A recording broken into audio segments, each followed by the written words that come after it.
members and close contacts.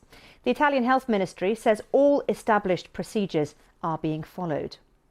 We can speak now to Frank Brehany, who is an independent travel expert and joins me from Monmouth in Wales. Frank, thanks for joining us. It's a difficult moment, isn't it, really, for the travel industry and, of course, for countries around the world deciding what they're going to do and how quickly they're going to do it?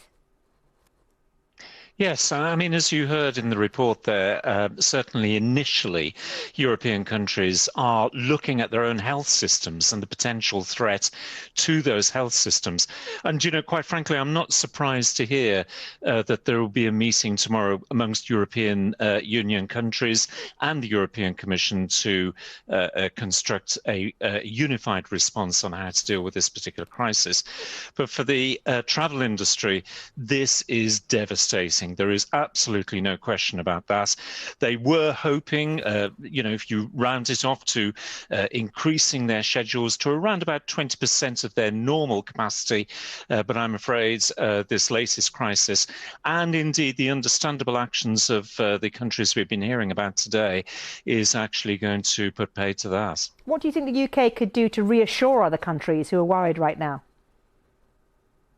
Well, I think the thing to take heart with here is the fact that countries are assessing, if you like, a 24, 48-hour window of opportunity just to assess from their own perspective, just to see how things are helping with their own, going on with their own health systems. But I think what they'll be looking for from the United Kingdom is, first of all, information. That is the key part as far as they're concerned. They can judge it against what they need to do within their own health systems. But I think above anything else, the UK government has got to build confidence, not just with these countries, our neighbours, but also with the travelling public and indeed the travel industry. And of course, you touched on it earlier, but this is an absolutely key time for the travel industry, isn't it? Yes, I mean, normally it would be at this time of year, if, you know, in a normal year, we'd be seeing packed airports. There'd be usual reports about people trying to get back home. But of course, this year has been unlike any other year on record, as far as I'm aware. And certainly what we've got at the moment is a travel industry struggling to try and bring their own industry back to some kind of normality. We did see the beginning of that, shall we say, when the news of the vaccine was introduced, say, about 4 weeks ago.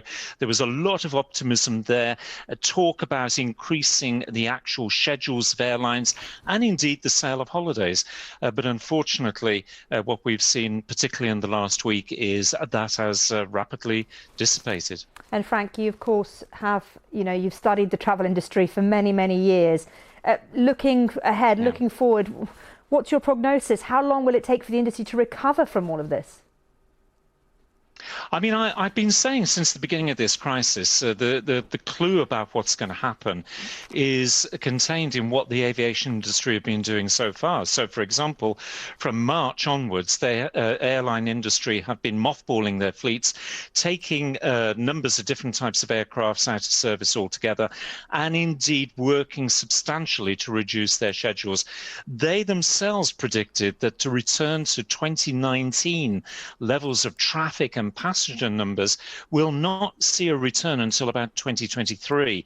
There have been some shifts in that in recent months where some are predicting perhaps it's going to be about 2024, but it's going to be a long march back to normality. The key, obviously, understatement of the year is the vaccine, but, you know, is something that's on the horizon.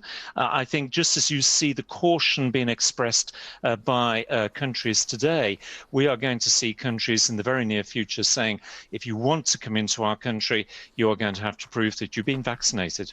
Frank Brehany, thank you very much indeed.